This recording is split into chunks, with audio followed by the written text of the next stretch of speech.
Alors salut Mike, salut à Mike Storn, donc qui m'a posé une question là sur YouTube. Je vais y répondre comme ça parce que bon, j'ai plein de problèmes en plus de clavier tout ça et puis par rapport à l'écriture, puis je me dis ça peut être ça peut être intéressant pour les autres aussi. Pour d'autres personnes, donc à toi et à d'autres, si jamais ça peut intéresser. Eh bien, alors, tu m'as posé comme question de savoir, en fait, ce sont les démons qui nous tourmentent et qui les tourmente à eux. Bon, alors, de ce que je sais, bon, c'est pas forcément exhaustif, hein, voilà, de ce que je sais. Alors, déjà, l'enfer est un endroit aussi de haine. De haine. Il y a des sentiments en enfer, d'angoisse, de peur, de haine, comment dire, d'être outré, d'être dégoûté de ce qu'on voit. Enfin, il y a aussi des émotions, et notre Seigneur Jésus-Christ l'a bien dit en parlant justement des pleurs et des grincements de dents. C'est un résumé bien sûr, hein. Le Jésus-Christ n'a pas fait tous les développements de tout ce qu'il a avancé. Après il a laissé ça justement aux apôtres et aux docteurs de l'Église et aux saints, etc. Bon. Eh bien, mais c'est pour dire qu'il y a cet aspect-là. Alors, il y a la haine. Il y a beaucoup de haine en enfer, pour l'éternité en plus, un état de haine. La compagnie, c'est... Alors, en fait, au niveau des tourmentes, alors, les démons se tourmentent aussi entre eux. Les démons se haïssent, il n'y a pas d'amour. C'est pas une espèce qui est cohérente entre elles et qui se soutient. Non, non, ils se détestent entre eux. Ils se maudissent entre eux, ils se détestent, ils se haïssent. Ils haïssent aussi les humains. Et il n'y a que des gens qui s'entre-haïssent en enfer. Et donc tout le monde se tourmente mutuellement. Sauf que ce sont les démons qui ont plus de force, forcément. Donc ils vont être beaucoup plus. Ils ont plus ils ont les capacités de tourmenter les humains de manière odieuse par plein de choses. Ça, c'est je donnerai des références de livres. J'y reviendrai, je pense, sur l'enfer, sur des références. En plus, il y a plus que celui de Monseigneur de Ségur. Il y en a un autre qui est très, très, très, très, très bien fait. Bon, voilà. C'est vraiment puissant. Je ne la donne pas encore à la référence. J'aimerais bien mieux la présenter avant. C'est quand même terrible, mais il faut savoir que il faut l'intégrer. Il faut l'intégrer. Il y a un côté tragique dans l'existence que le système aujourd'hui, que le système depuis tout le temps, avec le péché, les démons, et maintenant toute la société qui s'est organisée autour du péché, comme elle l'avait fait au moment païen avant le Christ,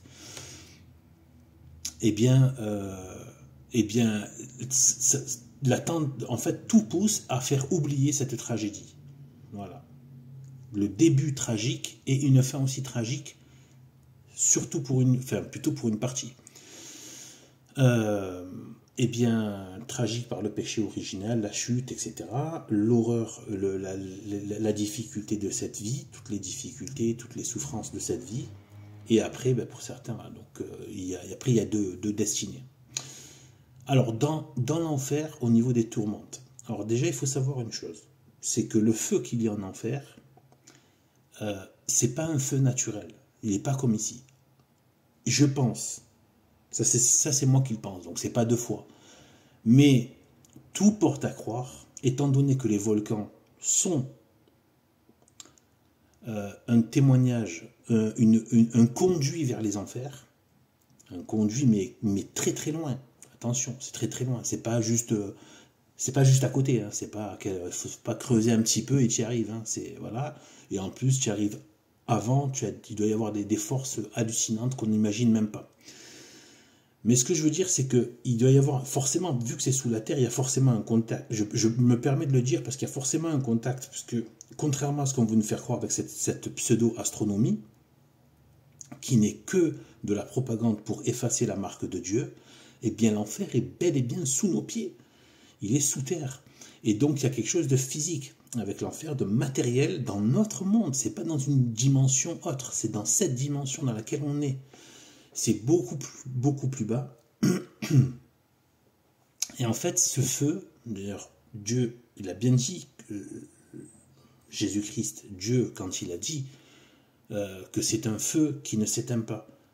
Donc on voit bien que c'est quelque chose qui n'est pas, voilà, c'est une façon, hein, il y a toujours des images, façon de parler, après c'était, voilà, comme je dis, après c'est aux docteurs et aux théologiens et aux saints et aux pères de l'Église voilà, d'avoir, d'expliciter les choses. Mais c'est ça que ça veut dire qu'en fait c'est un feu spécial. Ça par contre, ça c'est quelque chose qui est de foi, c'est un feu spécial.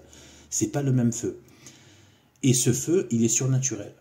Voilà. Mais il n'empêche qu'il brûle en bas.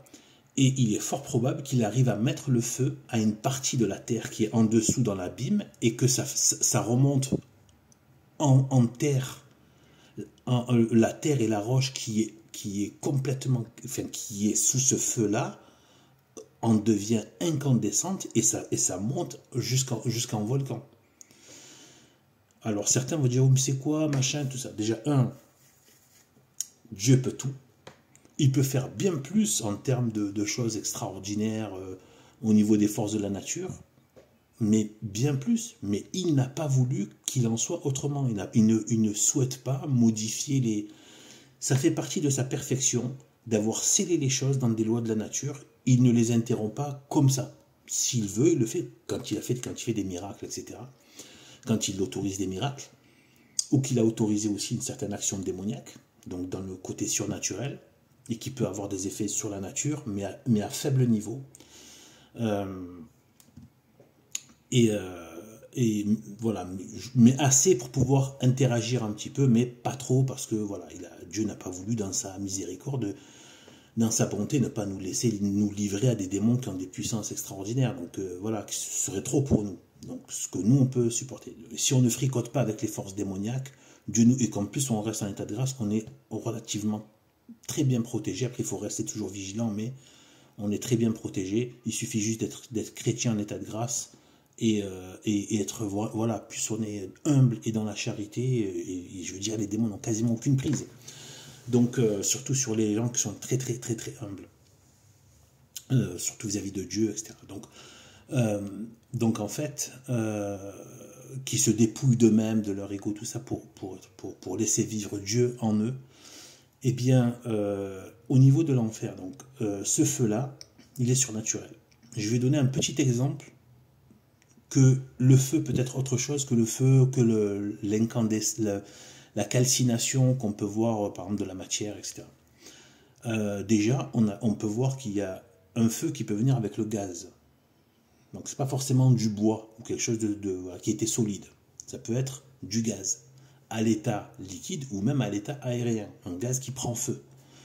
Ça, c'est une chose, mais il y a bien plus que ça. Il y a l'électricité. L'électricité est une sorte de feu, puisque ça peut provoquer du feu, et dans bien des circonstances, on peut se rendre compte que ça fait vraiment l'effet d'une brûlure aussi, c'est-à-dire brûlé par une décharge d'électricité.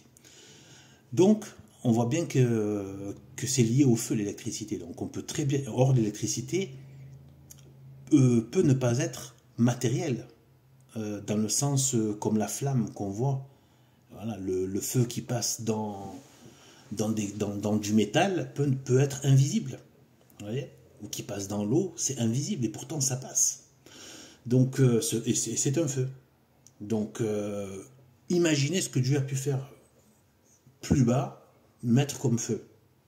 Donc ce feu-là, là je vais en venir à ce que je disais par rapport aux tourmentes. Les démons sont tourmentés, même ceux qui sont, parce qu'il y a ceux qui sont dans l'abîme, et il y a une partie que Dieu a libérée, et que des fois il libère plus en châtiment de la désobéissance ou des péchés des hommes. Quand les hommes veulent le mal, eh bien, Dieu leur libère encore plus de démons pour les châtier, parce que Dieu ne fait pas le mal. Donc il les laisse être châtiés par ceux qui l'ont voulu. Tout est justice avec Dieu. Et donc, les démons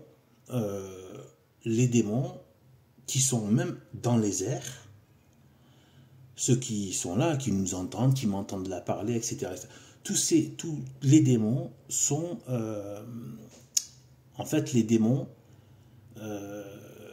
souffrent les douleurs indicibles de l'enfer, hein. En même temps qu'ils nous harcèlent et qu'ils font des choses. En même temps qu'ils agissent sur nous, ils sont en souffrance, y compris ceux qui sont au-dessus, ceux qui sont dans les airs, ceux qui sont dans l'abîme, mais même ceux qui sont dans le monde, au-dessus. Ce feu les poursuit. En fait, je ne sais pas par quel moyen, ils sont associés à ce feu. Et ce feu les tourmente où qu'ils soient. Ce n'est pas localisé que dans les abîmes par rapport aux démons. Ils ne sont pas en état de ouais, ils ne souffrent pas parce qu'ils sont au-dessus de la terre. Non, ils souffrent comme ceux qui sont en bas, au niveau des tourmentes, etc. Mais ils ont cette possibilité d'essayer de damner les hommes, de tenter les hommes, les femmes, les humains, en même temps. Donc en fait, ils sont tourmentés par le feu, pour te répondre, ils sont tourmentés par ce feu inextinguible et surnaturel. Ils sont en permanence tourmentés, les hommes pareil, les humains pareil. Et en plus, il y a les tourmentes, mais comme les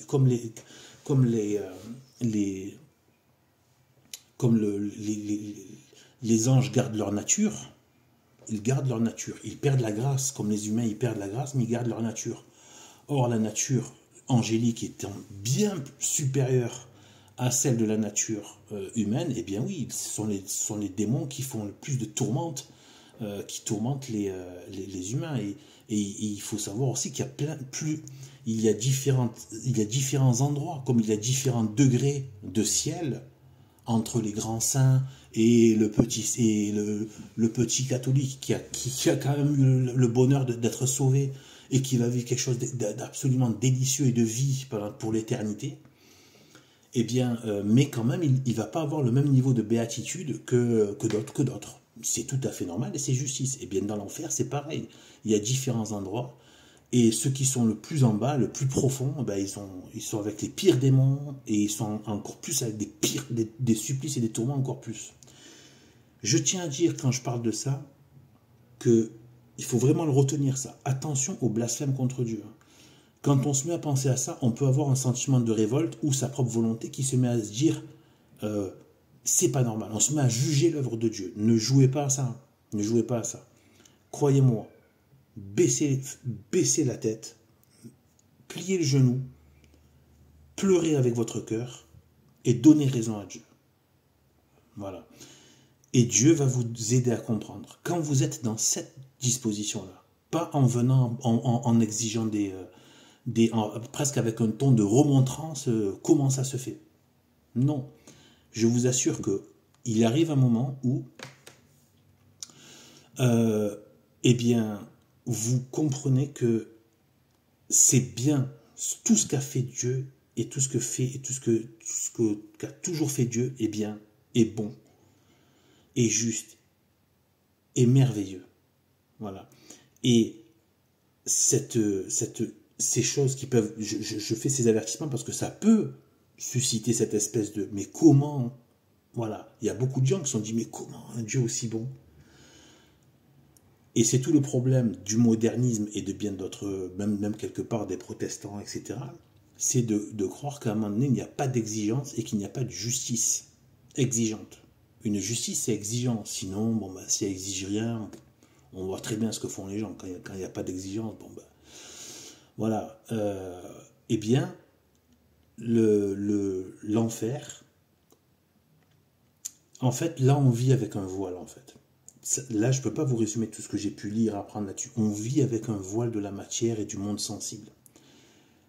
Quand le monde sera renouvelé, quand à un moment donné, quand il y aura le jugement dernier, tout va être dévoilé.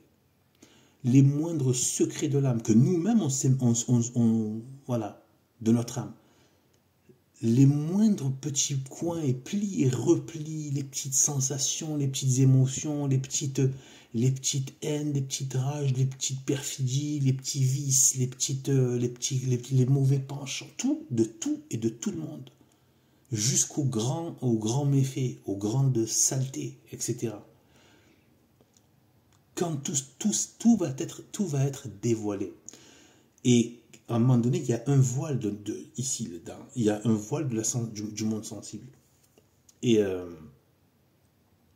en fait, du coup, on n'a pas, et ce voile, déjà, déjà ce monde est maudit, faut pas oublier, c'est la phrase qu'a dit, la première chose qu'a dit Dieu à Adam, hein, pour la sentence, c'est la terre est maudite à cause de toi.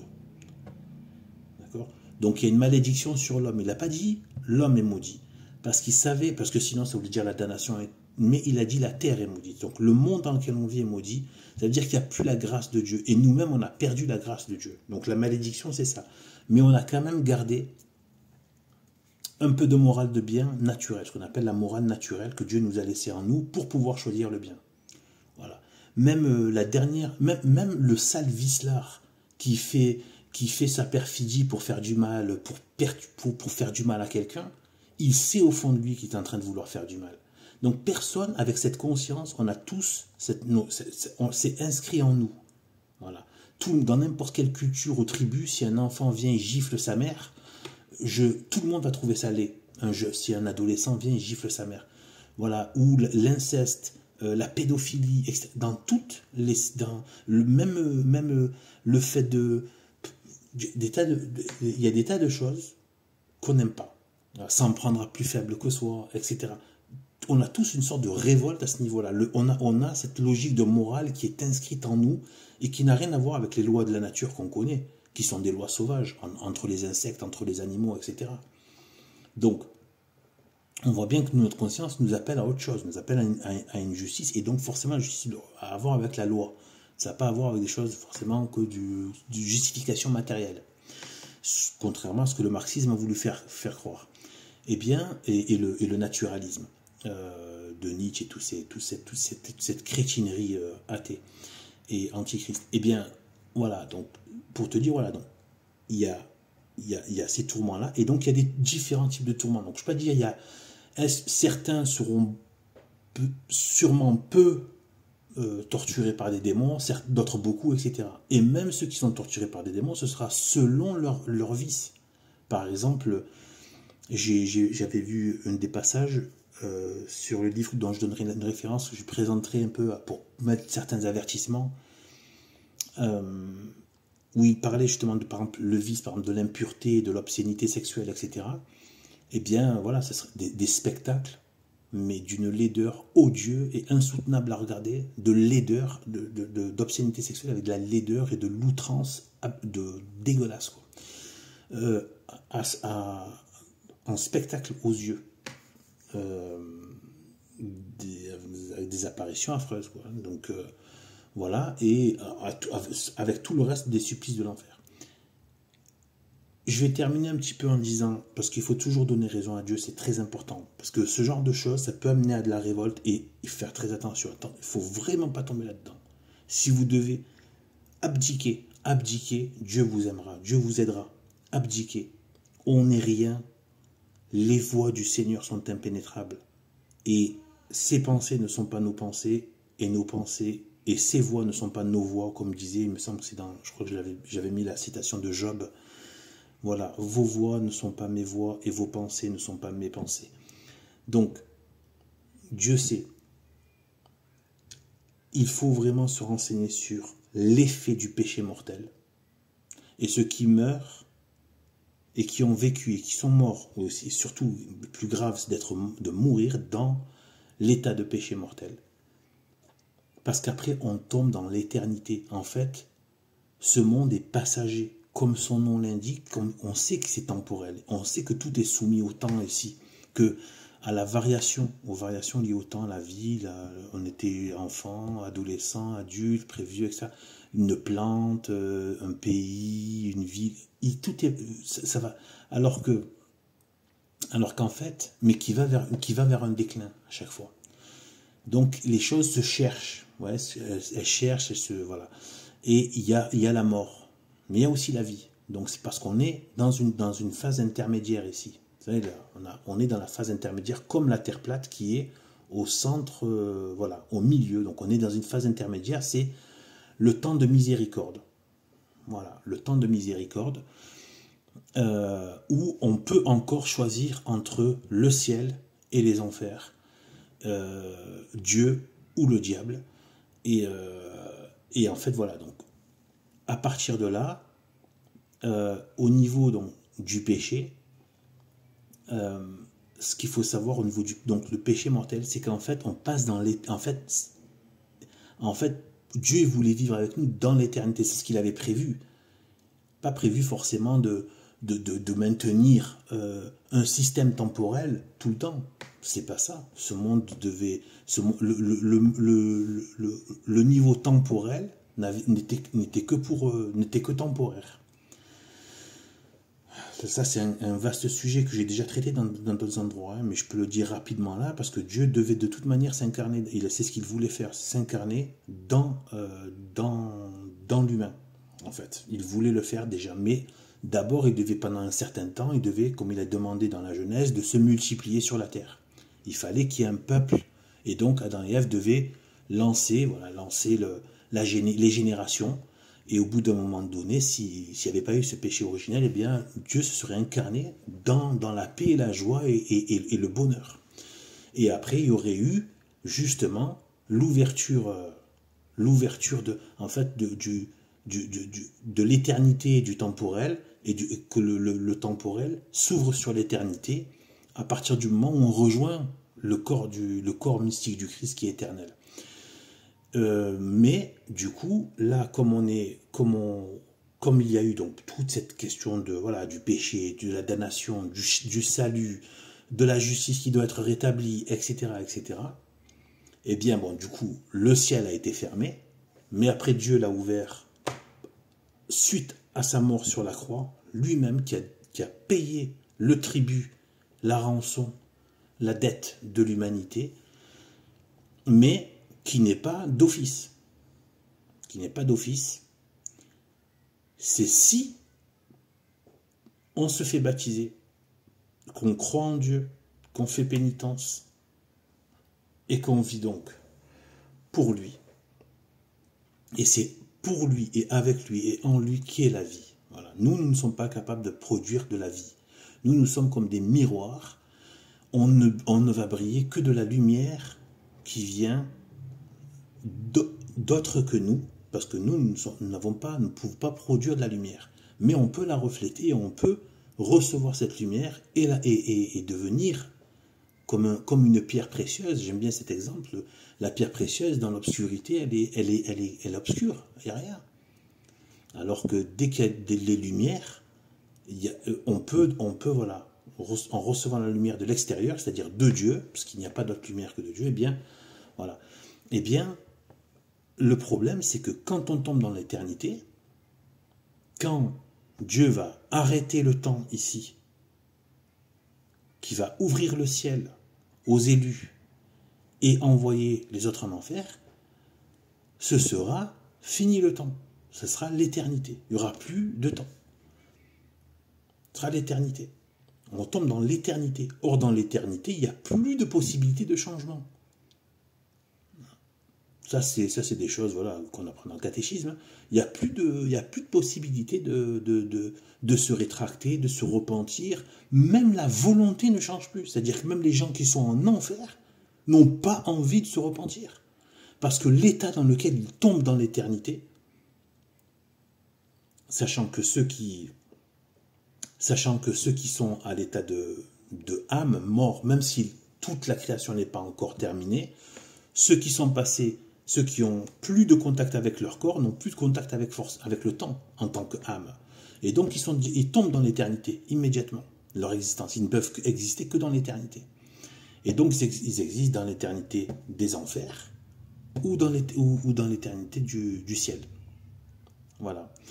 Et donc, voilà. Et de toute façon, eux, leur existence, ça y est. Et la façon dont ils sont morts, même si leur âme se trouve dans les enfers, de notre système, de notre création, dans les abîmes, eh bien, malgré tout, cette âme-là, bon, il faut attendre la fin du monde pour que les corps se joignent aux âmes, etc. Mais parce que là, il y aura le grand jugement général. Grand jugement général. Parce que Dieu veut montrer à tout le monde. Dieu veut montrer à tout le monde. En fait, ce sera sans appel. Et il n'y aura pas de contradiction ni de plaidoirie. Dieu n'a pas besoin de plaidoirie ou d'avocat. Il sait tout, il connaît tout, il jugera en tant que Jésus-Christ. Parce que, comme l'a dit,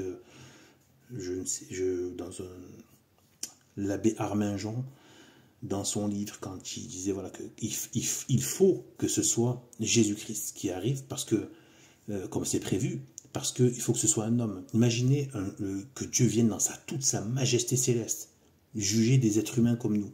Donc justement, c'est pour faire cette médiation avec l'humanité, il faut que ce soit qu'il revienne dans son humanité, même s'il la gardera toujours, son humanité. Mais il sera en même temps le Verbe de toujours. Mais il va garder cette humanité. Mais on ne sait pas, on ne peut pas dire comment ça va se manifester exactement. Voilà, l'humanité du Christ, ça c'est des choses trop grandes. Mais, et en même temps, sa divinité dans le ciel, ça c'est des choses, le corps mystique du Christ. Enfin voilà, ça on peut pas vraiment savoir. Mais en termes au niveau du jugement, il y aura ce jugement. Il y aura, donc voilà, ce sera sans appel. Et du coup, eh bien,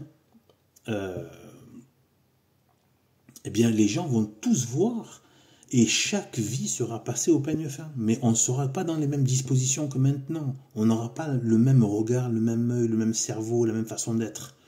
On sera dans un état où en fait les choses vont nous apparaître, par la volonté divine, nous mettre dans un état qui nous permet de recevoir et de voir tout ce jugement de toute l'humanité, à tel point que tout le monde va voir à quel point Dieu a été juste et bon, et que le jugement est bon. Il y a la justice et la bonté de Dieu qui seront éclatantes ce jour-là, qui vont éclater dans toute leur splendeur. Plus personne ne pourra dire. Vous savez que la plupart de ceux qui vont en enfer tombent d'eux-mêmes en enfer. C'est-à-dire qu'ils n'ont même pas les ressorts pour monter au ciel. C'est-à-dire leur âme n'est pas faite pour le ciel. Elle tombe en enfer. C'est ça qu'on dit souvent, tomber. Elle tombe en enfer. Son âme n'est pas faite. Elle se précipite en enfer. Parce qu'elle meurt en état. Il faut être en état de grâce pour monter au ciel. C'est-à-dire que même si tu essaies de monter par tes propres moyens, tu ne peux pas. C'est-à-dire même ta volonté elle-même n'est plus. Elle n'est plus, puisqu'elle est morte en état d'opposition à Dieu. Et donc forcément, elle va aller dans eh bien, elle va être attirée par son penchant, c'est-à-dire vers les ténèbres, vers le néant. Parce qu'en fait, bon, ça c'est un autre grand sujet, j'en parlerai peut-être quand je présenterai le livre sur l'enfer, le néant, et Dieu le dit aussi dans d'autres, il a dit à d'autres saints qu'en fait le péché, l'enfer, tout ça, c'est juste le néant en fait. C'est juste le néant. Parce qu'en fait, il ne peut pas y avoir autre chose que Dieu. Dieu est tout. Donc, le mal n'est que l'absence de Dieu, en fait. Tout l'enfer, tout ça, c'est juste. Voilà. Sauf que quand tu es immortel, parce que Dieu nous a fait immortels, on est immortel, mais on vit sans Dieu. Donc on vit, en fait, on existe dans la négation de Dieu. Voilà. C'est ce qu'a voulu l'âme. Elle n'a pas voulu de Dieu. Donc elle va vivre sans Dieu. Et la vie sans Dieu, c'est ça. Voilà. Parce que Dieu, au départ, a fait cet abîme-là, il l'a fait pour les démons pour les anges déchus, qui avaient refusé l'incarnation.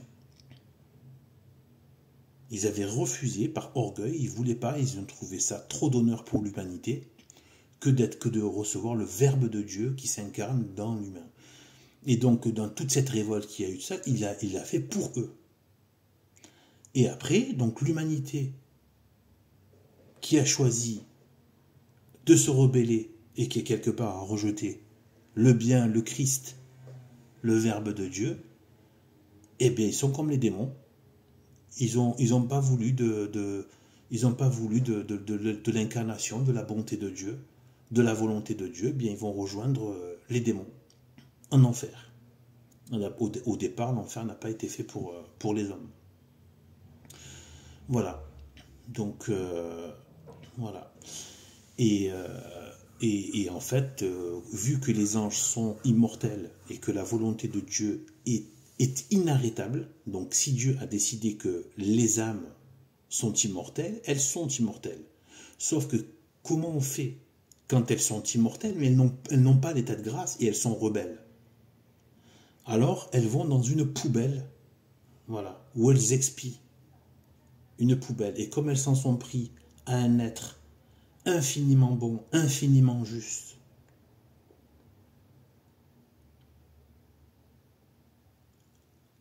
infiniment beau,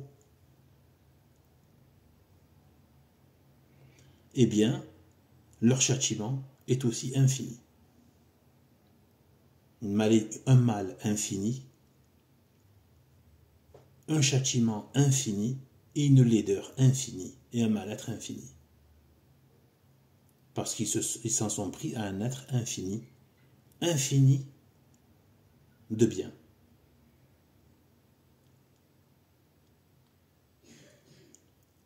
Et même dans le monde humain, on se rend compte que si tu par exemple, je sais pas moi, si tu mets une gifle à ton patron, tu vas avoir des embrouilles, tu vas avoir des problèmes. Mais si tu mets une gifle à un Premier ministre, tu vas avoir d'autres problèmes. D'accord? Si tu mets une gifle à quelqu'un de bien portant, et si tu mets une gifle à une vieille dame ou à une personne handicapée, là c'est pas pareil, c'est plus odieux. Donc on voit bien que selon la personne, même nous en tant qu'être humain, selon la personne, c'est plus grave. Le même acte peut être plus grave ou pas, demande beaucoup plus de châtiment. D'accord? Avec Dieu, la circonstance aggravante est infinie. C'est infiniment grave. Voilà. Parce que Dieu veut toujours notre bien infini. Il ne faut pas oublier que Dieu ne veut pas cet enfer. Il veut pas. C'est pas son but.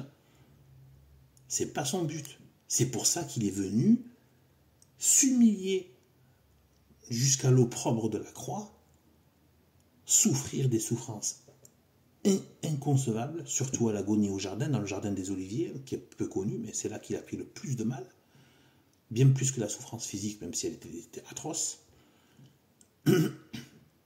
Et après qu'il a continué à donner son corps au travers de l'Eucharistie, etc., etc., qu'il a donné, il donne la possibilité du salut.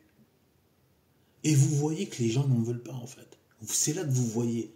Regardez l'acharnement. Les gens détestent. Ils font tout pour... Même moi, j'étais comme ça. J'étais moi un antichrist.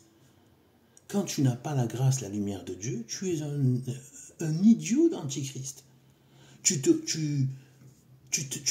révoltes contre ça. Parce qu'il y a le mal en nous, en fait. Et à un moment donné, on fait un acte de notre volonté. Un acte de notre volonté qui dit « Non, je ne veux pas de ce bien. Non, je ne veux pas de ce bien. » Il dit « C'est un bien, c'est pas un bien. » Alors je mets moi à décider ce qui est bien et ce qui est mal. Péché originel. Et je me mets à mépriser, m'éloigner de Dieu. Ce qu'a fait Adam, la première chose qu'il a faite, c'est qu'il s'est enfui, il s'est séparé. Donc c'était un signe déjà de séparation. Il est allé se cacher. Là, c'était un signe de séparation. Il y a beaucoup de choses à dire. Moi, je suis passionné par la Genèse. Un jour, j'en parlerai certainement, peut-être de toutes mes méditations. On verra. Le plus de sagesse possible. Donc, voilà, parce que je pense qu'il y a vraiment des choses qui sont mais d'une... Enfin, voilà, c'est indescriptible de grandeur. Dans la Genèse, dans toutes ces phrases toutes simples, mais qui recèlent, mais alors une infinie connaissance, une infinie vérité. Enfin, c'est incroyable. Eh bien, voilà.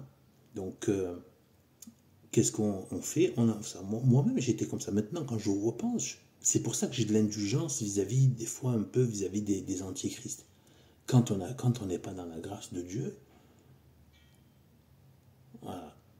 Il faut que Dieu s'approche de nous, il faut que nous on réponde un peu à sa grâce. Après, lui va faire le travail. Mais si on se braque,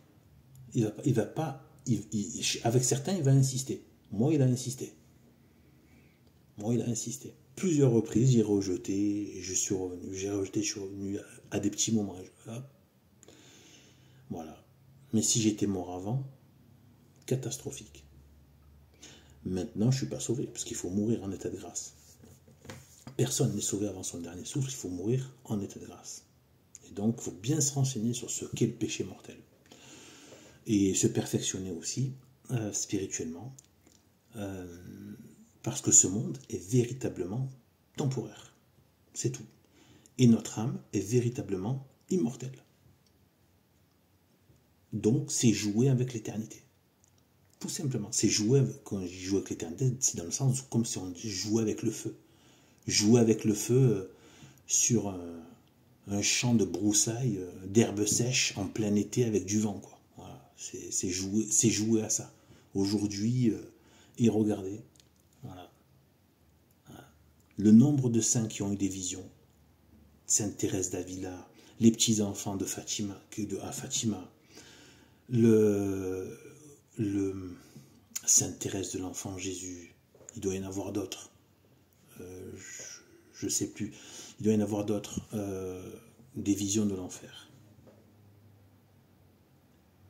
Voilà. Et ce feu, il n'est pas coloré. Bon, là, je l'ai mis avec des flammes ici, hein, comme on le représente souvent, mais c'est pour donner une image. Mais en fait, c'est ténébreux. Hein, en fait, en vérité, c'est un feu qui n'a pas de lueur, en fait, qui n'a pas de lumière, en fait. C'est affreux, quoi. C'est des ténèbres, en fait, en plus. Enfin, c'est... Bref, mais on ne voit que ce qu'il y a de plus laid. Enfin, c'est comme dans un rêve, c'est un truc de dingue, quoi. Une vision comme ça dans les ténèbres, enfin, c'est affreux, c'est terrible. Donc voilà. Et c'est mérité. C'est tout à fait mérité de la part des gens, de tous ceux qui sont nés comme ça. Et qui sont morts comme ça, c'est-à-dire un tas de péchés, et puis ils sont morts dans le péché. Et voilà. Et bien... Et voilà. Et les plus méchants vont avoir des supplices voilà, extrêmement, bien plus graves. Voilà. Il y a une justice même dans l'enfer. Hein. Voilà. Les plus odieux auront des... Plus on va loin dans les choses odieuses, et plus l'horreur est plus grande. Voilà. Et voilà. Donc voilà. Je te dis à plus. Bon, du coup, tu vois, je m'attendais pas à faire. Je comptais te répondre en 10 minutes. Bon, ben voilà, 37 minutes 30. Voilà, bon, je vais arrêter ici. Voilà, ben j'espère que voilà, ça t'aura apporté quelques éclairages et à plus tard. Ciao.